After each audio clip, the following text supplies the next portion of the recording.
This is the harness you'll be receiving in your flex fuel kit.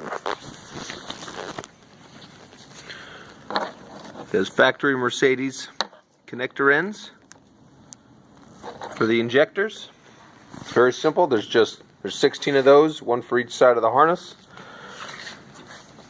This is the plug for the flex fuel connector. There's a ground eyelet. And this is the main plug into the controller. The installation is very straightforward. It's plug and play. You can't make a mistake. If you have any questions, please feel free to give us a call and we can guide you on through it. This is the fuel line you'll receive. It has a factory end on the rail side, ethanol safe hose. Here's your ethanol sensor with two 3/8 quick connects, and this piece here is an adapter to go from this quick disconnect to the body feed line, which is the hard line that we'll be showing you here in a second when we disconnect the factory fuel feed. This is just going to be a short video of the air box removal and fuel line, factory fuel line removal and installation of the fuel line with the flex fuel sensor.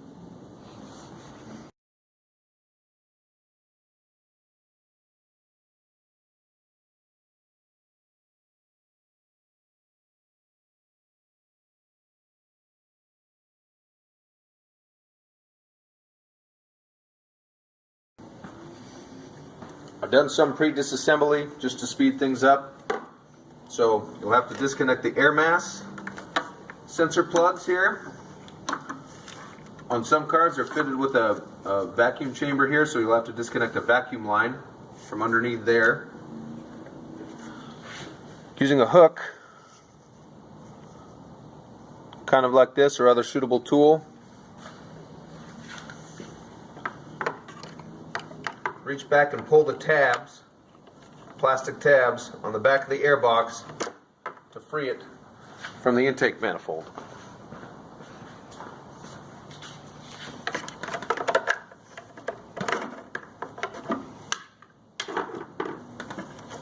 Once the tabs are free, gently remove the air box from the engine compartment and set it aside.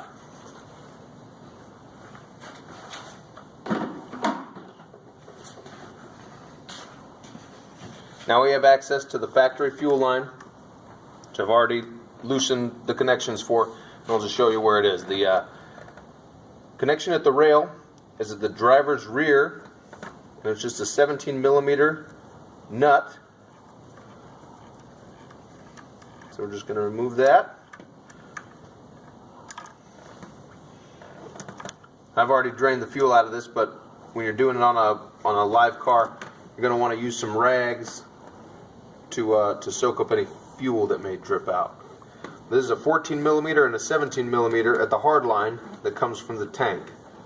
So you break that fitting loose and you spin the nut that's on the hard line. That just comes right off. So now I got that. You can set that aside, put it in a bag, save it for later if you ever need to put it back on for any reason. Here we have the fuel line. It has an adapter to go straight to the body hard line and a factory connection to go to the fuel rail.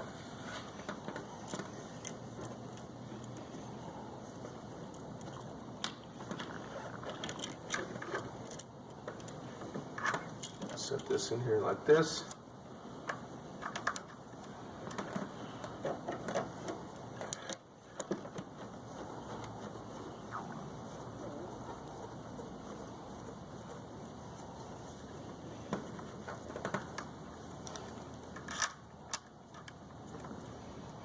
Threads should go on easily. Don't force them. And we'll spin right together.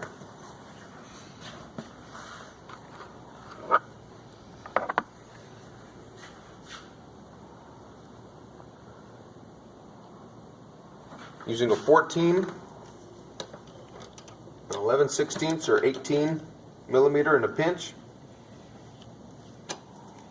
tighten the fitting at the hard line to the adapter. Next, you're going to want to tighten the fitting at the fuel rail. Don't over torque it. Just want to tighten up.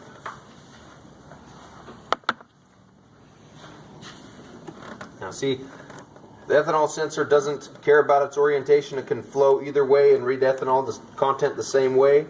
We've set it up like this so the white side is facing into the false firewall. That gives us a nice access to hook up the electrical connection right there. I'm going to show connecting the injector harness in a different video with the engine out of a car, but I want to just show you these foam pads real quick. They fit in real nice in the intake manifold. This car already has a system installed, but these foam pads are heat insulation pads, and they just, you'll have to remove those to access the injector connectors. So, thank you very much, and we'll move on to the next video.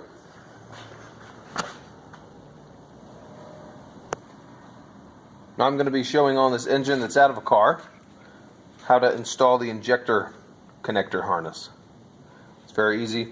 Once you've replaced your injectors with the injectors that we provide, you're going to want to set this back in, tighten down the bolts to the intake manifold. 9 Newton meters is the torque spec for the 4 bolts for the fuel rail. And these will probably be already disconnected, but we'll just pull them out of here.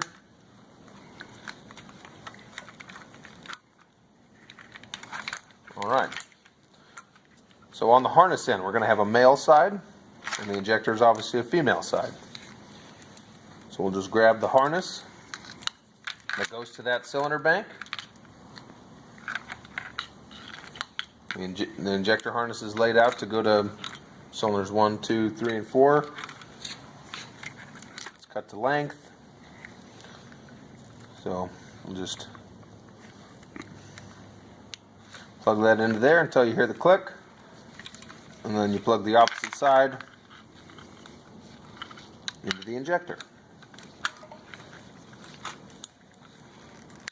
until you hear the click. Let's move on to your next one. The order doesn't matter. You can plug them into the injector first or the harness first. Won't make a difference.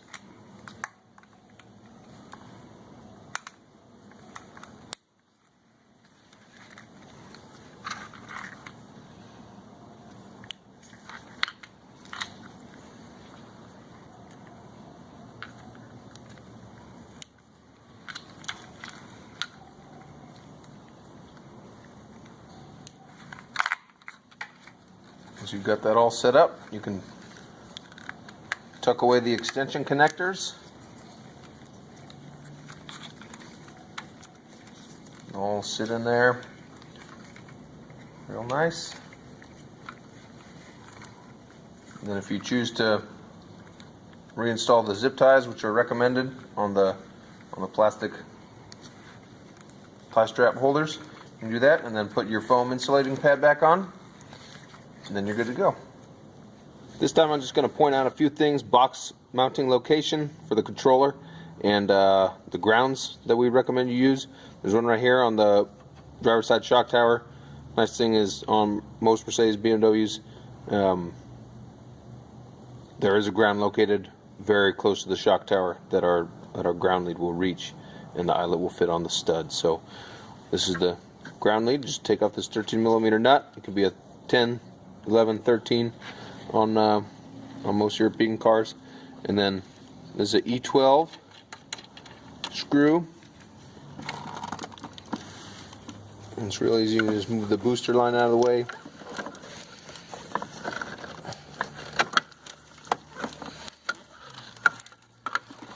And the controller fits right in there. It's real robust. It's a weatherproof case. And there's nothing in there to get damaged. It's all solid state, so no worries. You just put this bolt back in. This is one of the strut bolts, so make sure you tighten it down. You might get a clunk noise in the front end.